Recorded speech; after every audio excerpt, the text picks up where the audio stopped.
LinkedIn presents.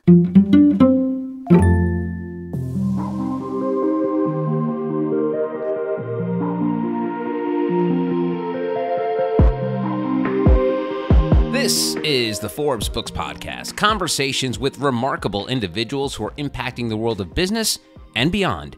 Hola, I'm Joe Pardavila, and today I'm hanging out with Jairek Robbins, the best-selling author, performance coach, and speaker, who is dedicated to helping professionals like you achieve success by living with purpose in life and business. With almost 2 decades of performance coaching experience, Jairek has worked with a wide range of companies and organizations, but he's more than just a coach and advisor. He's an innovator who is living his own philosophy and leading by example. He's going to talk about the ways to unlock your potential, overcome challenges, and live a life of adventure and fulfillment. Jairek, welcome to the podcast. Thank you for having me. Oh, you're very welcome. So I'm going to start things off with a big question. Performance coaches. Who needs one and why? Ooh, I love performance coaches. So performance coaching, the analogy I use are people who want the Olympic gold medal in whatever they're up to. And if you think of, let's use runners, like there's people who run on the weekend. There's people who kind of force themselves to run, but they don't want to. There's people who run because they have to. There's people who run like the turkey trot on holidays. And then there's actual competitions, competitors. There's local competitions, national competitions, state competitions. The people I usually work with are the ones who are going for Olympic gold in whatever it is that they're doing.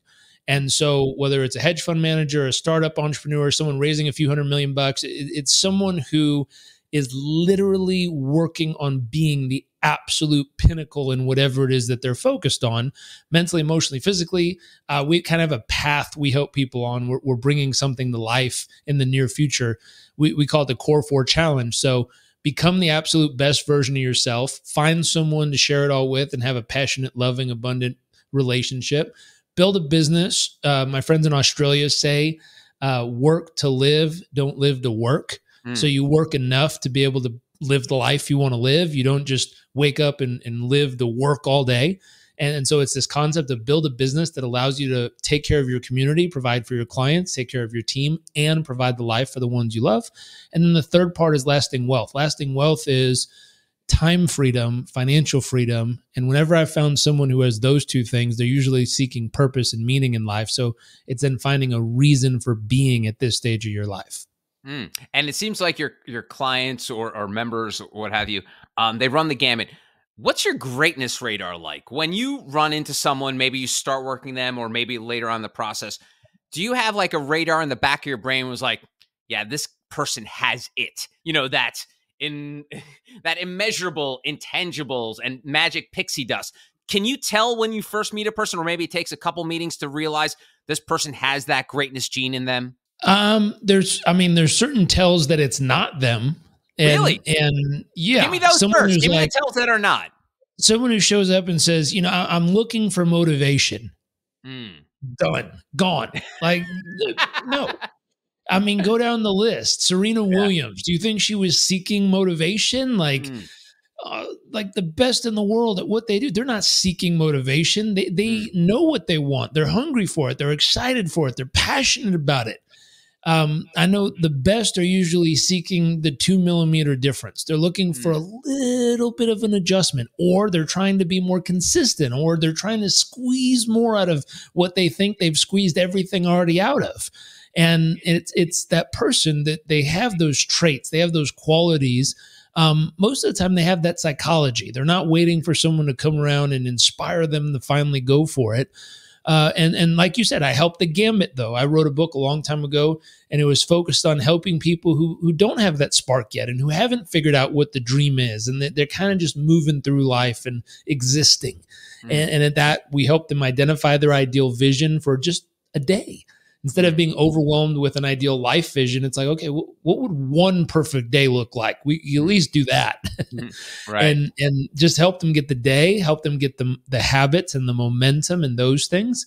But then on the other side, the people I work with in a one-on-one capacity, those people are hungry. Like there's 2 female-led company that's a consulting firm I started working with. They left big banks. They started their own firm. They were going to do a boutique firm on the side, working with sovereign wealth funds and major financial institutions, helping them get into real asset investing of multifamily, stuff like that. And they were planning on having 3-4 clients.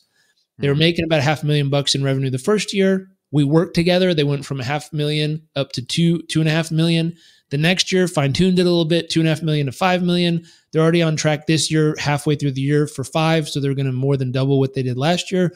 And I don't have to motivate them as people. I do have to help them with strategy. I have to make sure they're doing the right thing at the right time so they don't accidentally oops the whole business. Let's dig into that phrase you said, fine-tuning, because you made it sound really easy. It went from $500,000 to $2 million. I'm sure it was harder than that. Yeah. What does this fine-tuning take? Is it just like getting into the weeds of the math of the financials of it, or is it bigger than that? Part of it. I mean, part of it is seeking in that specific type of business is where's the opportunity here? What is the real driver of this business? What is the thing that has the potential to make the biggest impact? Drive the most revenue, drive the most profit, provide jobs for the most amount of people on your team. It depends on what we're optimizing for, but we have to ask the right question and then step back and really look at the options. So often, if I'm working with a small business owner, they get so busy just doing all the stuff that has to happen. And the excuse is, well, if I don't do it, who else is going to do it? Yeah. And the truth of the matter is you can probably eliminate 60, maybe 70% of all the stuff that's happening every day because it's not actually driving results. It's just keeping you busy. And this is true for parents, though. This is true for people in a relationship. There's a lot of stuff we do just because it's how we've always done it. And we don't realize it's not actually driving the outcome we want. It's not actually causing the person to feel loved. And use the example, there's a book written by Gary Chapman called The 5 Love Languages, and he talks about how each person receives love in their own language or way. You could stay busy doing the wrong language all day long, and it didn't mean anything to the person you cared about, but the one thing you did in their language and the way they receive it all of a sudden lights up their world. Again, it's strategy. It's understanding what's the thing that makes the difference. What's the difference that makes the difference in the business? What's the difference that makes the difference in your health? The next part, as far as figuring out what to focus on, is then coming up with the cadence. And a friend teased me. He said, if you were trying to lose weight and you had 24 hours, how you use the 24 hours is going to cause very different results. If you decide to get on the treadmill for 24 hours straight in one 24-hour period of time, that ain't going to work. But that's how a lot of people approach their goals. Like, I'm going to do this. I'm all in. And they get on the treadmill for a whole day, 24 hours straight. You can't walk the next day. You're exhausted. You're dehydrated. Your muscles hurt. You can't stand up straight. Your back's frozen. Like, you kill yourself. So if you took the same 24 hours and broke it up into 30-minute segments and spread it over 48 days, you'll get a totally different result. And then instead of spending 24 hours on the treadmill in one day, you had 24 hours. How you use the hours make all the difference. Most people want the result now. Therefore, they do everything now, hoping that it's going to work now, instead of saying, wow, if I had 30 minutes a day for 10 years to get healthy, what could I do? And people go, 10 years? That's too long. Like, well, wait a minute. No, it's not. How fast did the last 10 years go? You blinked and it was gone. And the truth is, if you just took 30 minutes a day, every day, it changes your whole life. Most of us are trying to fix something in 24 hours that took us 10 years to create the problem. And it's funny too, Jairek, you kind of stumbled upon it a little bit there and touched upon it about that we get in our own way. We find ways to get in our own way. And I know like a year ago, I spoke to your old man when he put out that book about optimizing health. And it was all, that medicine book he put out. Yep. And I asked him this question. I'm like, and it was probably a stupid thing for me to ask, Jairek, but I said, people sometimes struggle with imposter syndrome. Yeah. Did you have to worry about that when you were writing this book because you're not an MD or PhD in medicine? And the first thing your dad said was, first of all, imposter syndrome is bullshit. And he goes, imposter syndrome is basically fear. And he explained that to me. But I want to get your take on imposter syndrome because it's one of the things that people talk about a lot. And I guess to a certain degree, your dad is correct, but Sure. talked about imposter syndrome and your take on it. How you overcome that is through experience. You go do something, and you have to be willing to accept in the beginning, you're going to be horrible. I remember, I'll give you an example. I went and took a relationship course because I wanted to have a better relationship with my wife. Okay. And I learned this step of how to communicate when our feelings are hurt. And the first time we did something, I was like, oh, I'm upset. That hurt. I'm going to use the steps. I was like, I feel, and I said the emotion, when, didn't blame. I just told her the specific situation and what I need is, and I told her what I needed. And she's like, stop. You sound like a robot. I can't do that. And I was like, oh, but I'm trying. And I said, you know what? Come here. And I held her hand. I looked her in the eye and I said, will you give me permission to be horrible at this long enough that I can become great at it for you? And she was like, oh, that's so sweet. And I was like, I wasn't trying to be sweet. I was being logical. I suck at this right now and I want to be good, but I need practice. And I'm not going to go practice with other people. I'm going to practice with you. But I need you to give me permission to just be fucking horrible for a little bit so that eventually I can become okay at it and then really good at it and then eventually great at it. We know it works because all these people did 35 years of research on 3,000 couples to figure out this is what works. So we know it works.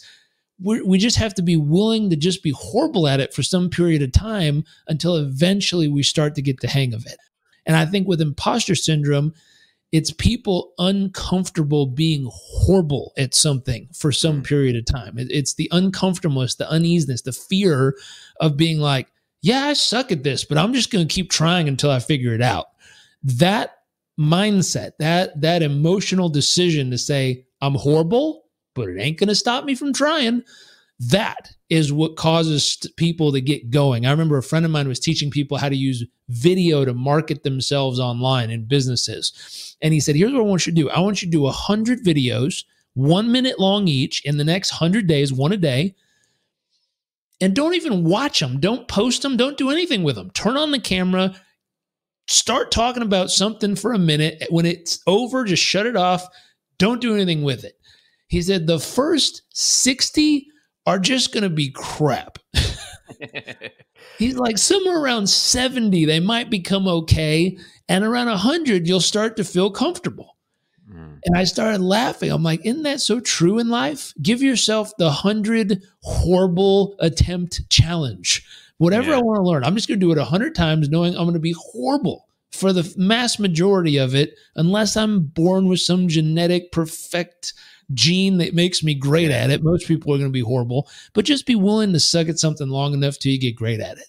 Well, and that brings up a point about people's lack of, I don't want to say fortitude, but lack of the fear of failing, because you see people give up on things so quickly. And it's almost like our childhood, we forget how we were as kids. Like when we were kids, we were super curious, always asking questions, always annoying people, trying to find out things.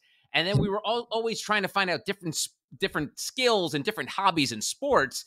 Yeah. And then eventually we would give up on them and we'd find ourselves. But as adults, we've lost that. We don't ask questions. We don't want to try new hobbies. We don't want to learn things. Why, Jairek? Why are we like this? There's another piece going on, though. I saw a post by Will Smith recently, and it was him saying, I am horrible at dancing. And then it showed like him doing all these funky dances over the years and all the TV shows and movies and stuff he's been on. And I was like, that's self-perception. I think he's a pretty good dancer. He dances better than me.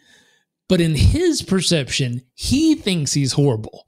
And what's interesting from the psychological perspective, if all we did was help him adjust his own self-perception, and we said, listen, watch the video, and I want you, 1, to acknowledge you tried, 2, to find something you appreciate about it, and 3, find one thing you could improve about it. Not everything, one thing.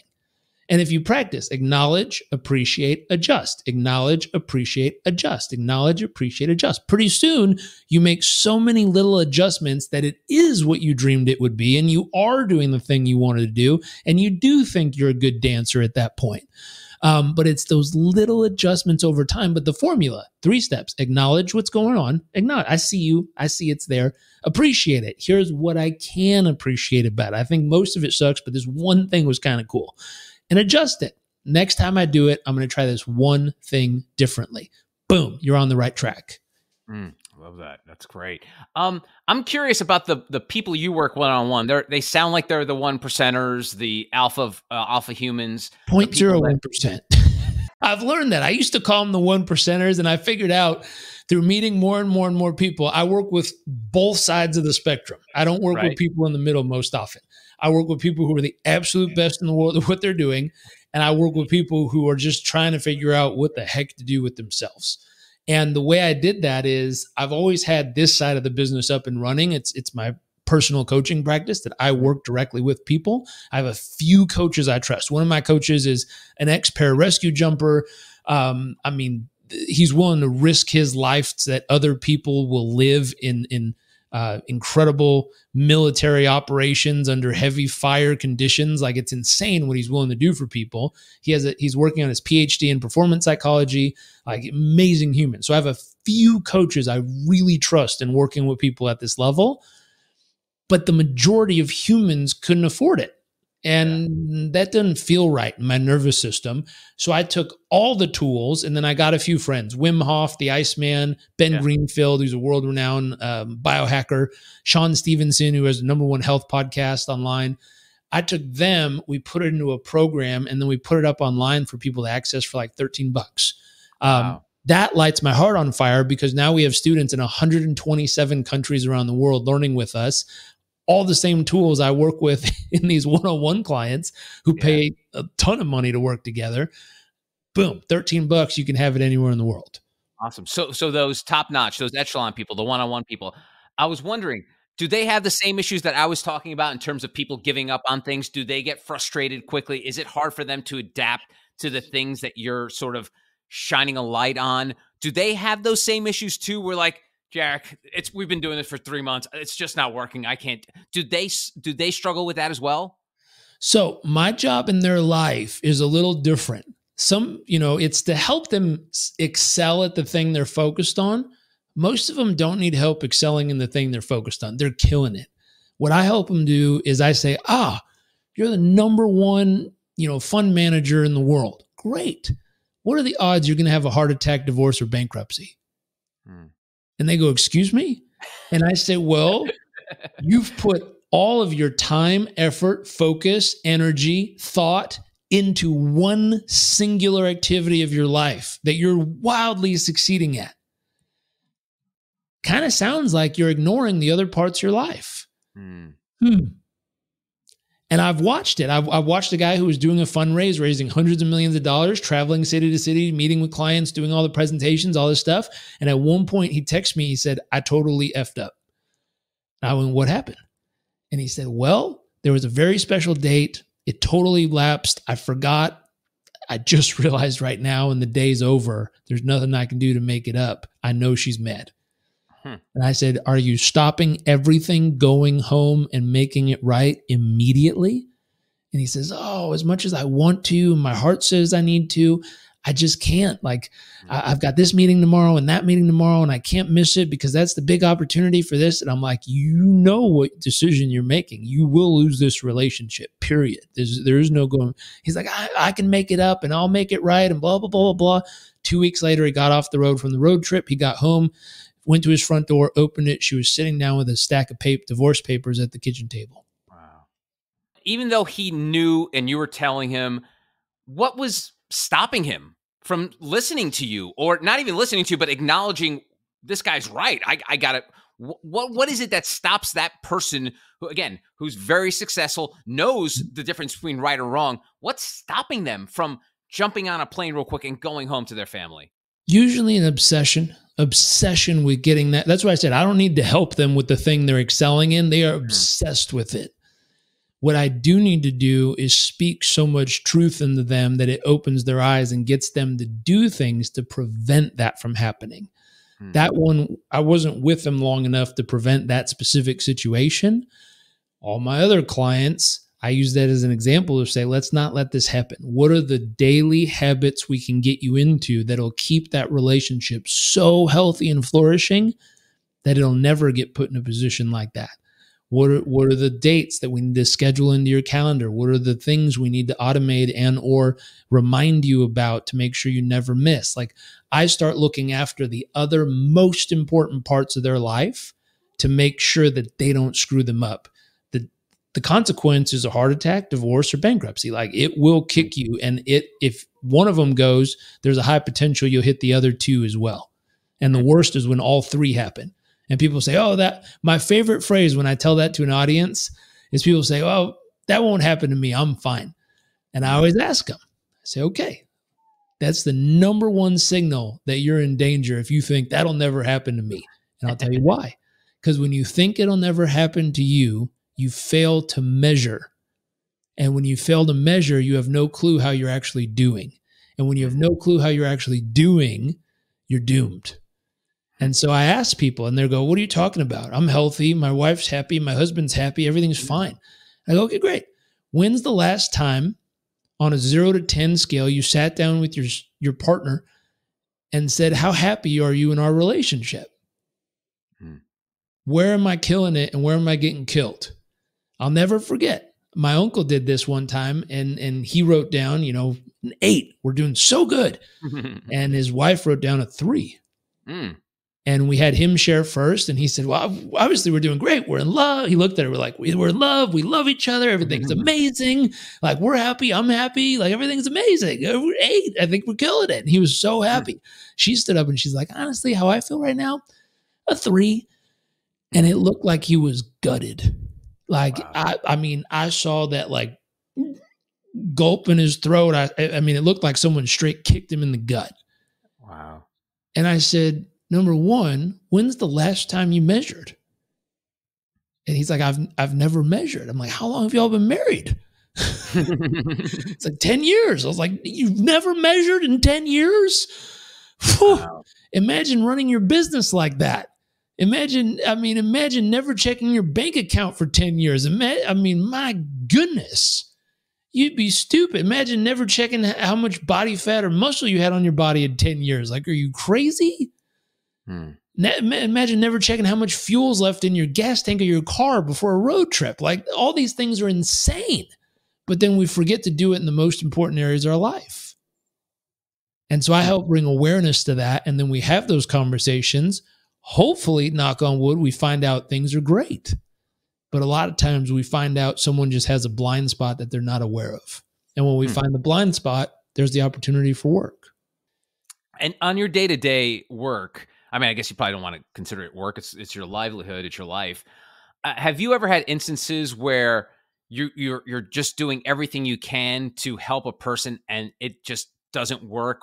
Have you ever had to pull the chute and be like, I'm sorry, there's nothing I can do for you?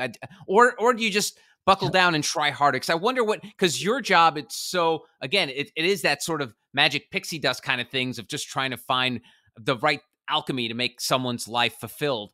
But sometimes it's harder. It's hard for you that you can't find that sort of magic formula. What do you do in those instances? So I weed those out in the beginning. I'm very clear on what I can help with, and I'm very clear on what's out of my range. I wasn't always. In the beginning, I was excited to help everybody with anything. I was ready to help. I just needed to inspire you enough and motivate you to go do it. And I learned over time, I'm like, wait a minute. The clients who get the best results, the best ROI for the time they've invested and the money they've invested, the ones who really, they get 5X, 10X, 100X what they put in, they're not the ones who need motivation. And I was like, wait, I need to fine tune who I work with. And part of making sure that we can actually deliver results is the intake session. It's me sitting with them in the beginning, listening and understanding what they're going through.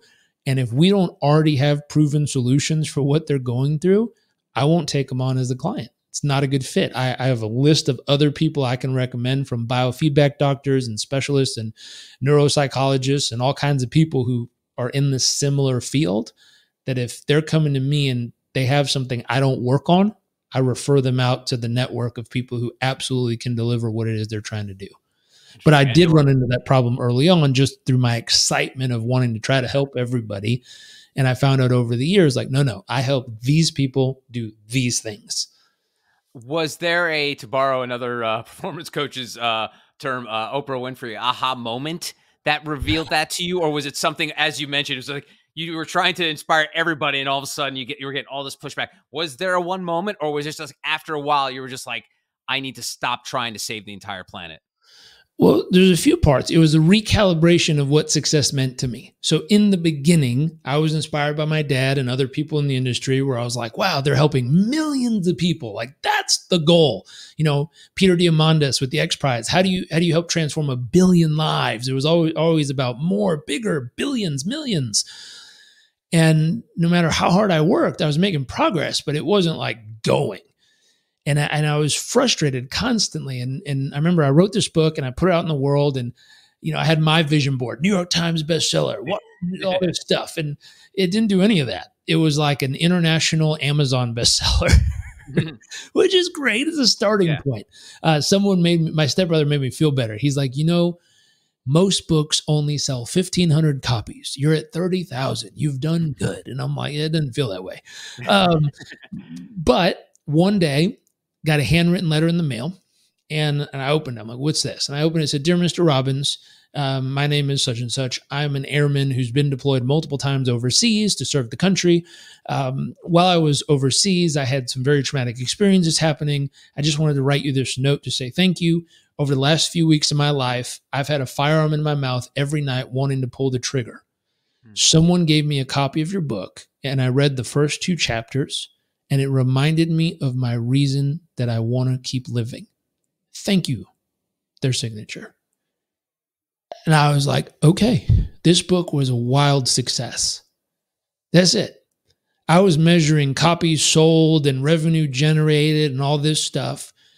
And what I wasn't paying attention to was, holy crap, we spent 3 months producing something that, I don't know about the rest of it, but at least 2 chapters have the potential to save someone's life. And I recalibrated. I said, what if instead of trying to reach millions of people and billions of people, I said, what if the goal was to reach the person who needs us most at the moment they need it with the message they need? And I said, I don't know who they are, where they are, what they're going through, but what if every day I got together with our team and I said, okay, let's come up with today's message. Let's put that message out into the universe. Let's let it circulate the globe and find whoever needs it today and remind them to keep going. They got it. They can do it. A little bit more. You got this. Here's some strategy, something. And the moment I changed that thought process or that measurement of what success was, every single day I get little notes from all over the world of someone saying as simple as, hey, I needed this today. Thanks. I was like, there it is. And it took off. Like it really took off. And I was like, wow, this is a whole different game. But it took that frustration of not getting all the things I thought I wanted, but landing up getting the realization where I was like, that's what actually matters. I never forget. I'll give you another example. My mom said this to me one time. She called and she's like, honey, how you doing? I'm like, good. She's like, how's your business? I'm like, oh, it's amazing. She's like, tell me about it. And I was like, oh, we just broke our sales record and we've driven more revenue this month and we're more profitable. And I just kept going down all the normal measurements of business success. And at the end of the call, she said, I'm really disappointed in you. I was like, excuse me? Well, part of that is disappointing. I'm killing it. And she goes, why did you start your business? I said, to help people. She goes, you just spent 10 minutes telling me all these different measurements and not a single one of them told me how much you've helped. I went, damn. It's like a mom mic drop moment. Like, wow. Whew. And I sat down and it was just the thought of, I need to recalibrate what winning looks like. A friend told me the other day when we were talking, she asked me a question. She goes, who wins when you win? I said, what do you mean? She goes, well, who wins? I was like, let me think about it. And I was like, the way I set up my business, I was inspired by my friend Adam Braun, who started Pencils of Promise. He came out of Bain Consulting and then started Pencils of Promise. They built 600 schools all around the world and counting. They have thousands of students who attend every day in underdeveloped regions.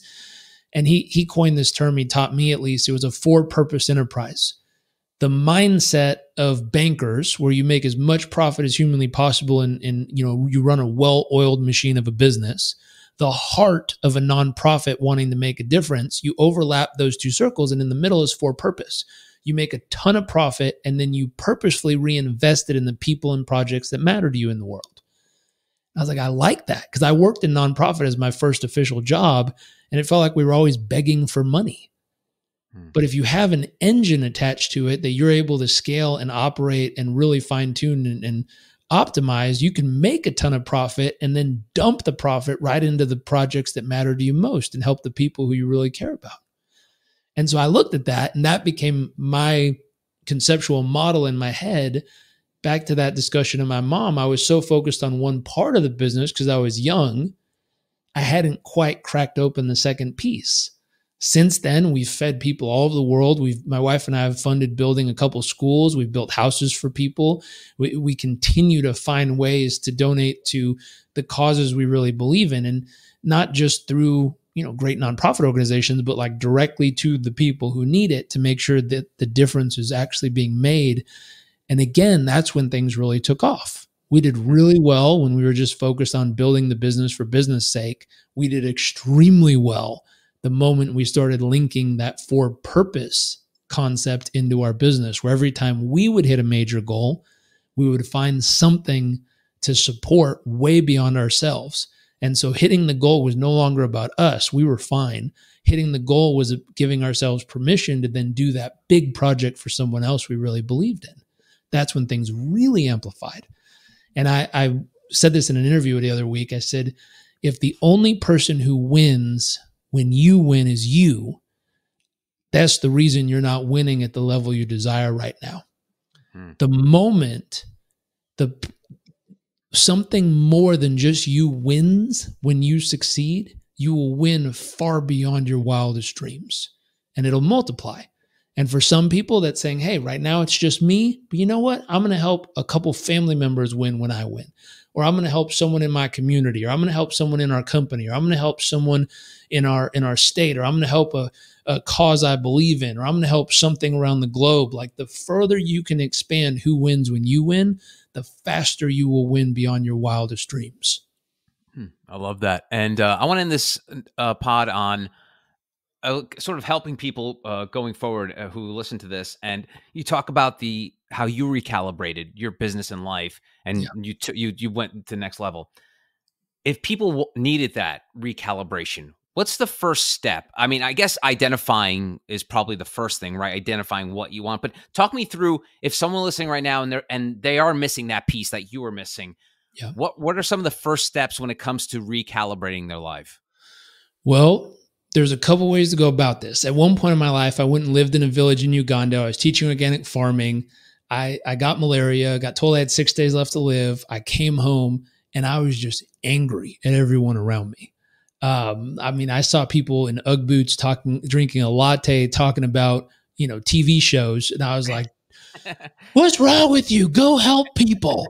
And then at one point I was pissed off at homeless people. I'd pull up to a stop sign and see someone with a sign. I'm like, you know how lucky you are? You live in America. We have like toilets and drinking water. And at some stage I'm like, okay, being mad at people isn't going to help anybody. I need to actually figure out how to help and be productive about it. And so in this recalibration, one, just getting frustrated that things aren't the way you want them to be doesn't make anything better. I would say step one is take a pen and draw some concentric circles. So little circle in the middle, little larger circle, little larger circle, little larger circle, and ask the question. If you were in the middle, let's say your family and friends are in the next circle. Let's say your community or state or local region's the next one. And then let's say the country and then the world is in the furthest one, like all beings. Ask the question, who wins when I win? If you were to succeed, if you were to achieve all the goals you have this year, who wins? And I'll find that 90% of people, the only little circle that gets shaded in is themselves. And I go, okay, how do we move beyond that? How do we help one person out of your friends or family win if you win? What can we do? How can we help? And they start to expand who they want to help and how they want to help. But then there's this other concept. I was reading a book called Finding Your Second Mountain, and it says the first mountain is focused on what we can get from life. So I want to get successful. I want to get someone's love. I want to get healthy. I want to get stronger. I want to get smarter. It's all the things we want to get. And the author says we consistently try to scale this mountain over and over and over again, thinking the next peak is going to give me everything I wanted. Notice, give me everything I want. And so for most people, instead of trying to get them to the second mountain is what I can give to life, I found I need to accelerate their journey up the mountain, because trying to convince them to leave the mountain behind and not go get what they want doesn't work. I tried that with the Ugg boots people. It didn't work. I tried it with the homeless people. It didn't work. So I said, okay, instead of trying to convince you it's not about climbing the mountain, I'm going to help you get to the peak of the thing faster. So we started accelerating people's journeys, figuring out solutions, figuring out strategies. I had one client introduce me to his father, who owns a massive, massive organization. He's the 10th richest dude in his country, like big deal. He had just retired and he wasn't happy. He was spending a lot of time doing crossword puzzles and talking about his will, not aspirational moments. And his son's like, well, maybe you could talk to my dad and inspire him.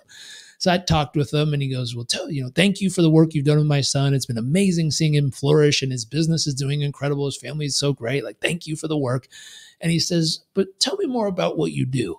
So I explained to him how I help people and the strategies and the steps and all this stuff. And he goes, oh, at the end, he goes, I finally figured out what you do. I said, what? He said, you are a Sherpa. I was like, I don't know if that's a compliment or an insult. Like, because I carry your shit up the mountain? And he's like, no, you're a Sherpa. You've helped people climb this mountain so many times. You know what to pack. You know when to go. You know which trails to take. You know where not to step. You know how to navigate this journey, and you help others navigate it themselves. And I was like, oh, man, that sounded way better than the title. I said, that's right. I do help people navigate this journey, and I help them conquer their first mountain, whatever it is they want to achieve. If they want a car, a house, to travel. I had a client who, when I first met him, was living, it was years ago, he was living in his parents' house, and he was like, if I could just move to New York City, everything in my life would become amazing. I was like, okay. Helped him accomplishment. He got to New York City. I was like, is everything perfect? He's like, no. If I could just find the right job, if I could just get a better job. So we got him a better job. Is everything perfect? No. If I could just find the right person to date. So we got him to date all these people. Is that better? No. If I could just travel more. Like, I don't know if you've ever done this to yourself, but you keep telling yourself, if I could just conquer the next mountain, everything will be perfect. He was in this pattern. And what we realized was at the peak of every mountain, there's only 3 things, maybe 4. Feeling of accomplishment. You got to the top. You got what you wanted. A great view. Wow, it's really cool up here. It's neat to see. Thin air, just what's at the top of mountains. And if you're lucky, a walk back down. Now, the reason I say if you're lucky is because if you ever watch footage of Mount Everest, not everyone has the opportunity to make it back down to the base camp. A lot of people die on the journey back down. That's where they die. Most people die on the climb down, not the climb up. And so if you think about it, all the things you've gone after in life, you get there, feels great, great view, thin air, nice view, walk back down, you're done. At some point, the book said you either get tired or bored of it, it said, and you seek something more in life, or some life situation happens. Near-death experience, death of a loved one, a global pandemic, something happens that just smacks you off the side of that first mountain. And when that happens, it says you go to this incredibly motivational place called the Valley of Despair. which I was like, oh, that sounds exciting. Yeah. And you spend time in the valley of despair, contemplating what is life really all about for you. Now, some people run back to the first mountain saying, oh, but if I just achieve that one other thing, that'll really do it. It never does. But they think they're the illusion or the disillusion of, if I just get that one more thing, it doesn't do it. Eventually, people make it to the second mountain, and the second mountain is what I can give to life. And what they realize is the greatest joy isn't getting to the peak of the mountain. The greatest joy is helping someone else get to the peak of the mountain that they never thought was possible. For people like them, from places where they're from, in the circumstance they're in, without the confidence or experience, whatever the story is, whatever belief they have about, I can't do that, and you help them do it, boom, like an explosion of joy in your heart expands like never before. It's like the Grinch movie where his little heart cracks open and you see his heart expand and you're like, wow, and you find the purpose of life. It feels like it's not everything, but it just elevates you to find that second mountain where you start to feel more alive than you've ever felt. You start to find that purpose and that meaning and that reason for being. And so what I found was, going back to your question, instead of trying to wrestle people off the first mountain and convince them that the second one's better, I just helped them get to the peak of the mountain faster over and over and over again until they either get bored or exhausted and go, hey, what else is there? And then I kind of invite them through the valley of despair and, hold space with them as they sort through what it is for them and help them find that second mountain. Awesome. Well, if you're looking for a Sherpa who survived malaria, check out JarekRobbins.com. Jairek, it's been a great chat. Thank you so much. Thank you. You're so welcome. And that'll do it for another episode of the Forbes Books Podcast. Don't forget to hit subscribe. That way you'll receive new episodes as soon as they're dropped. And if you can spare a moment, I would greatly appreciate it if you could leave a review, which would help other exceptional entrepreneurs like you discover the show. You can always connect with me on Twitter, LinkedIn, and Instagram at Joe Pardavila. And please, don't forget the golden rule and treat others as you want to be treated. Thanks for listening. Until next time, adios.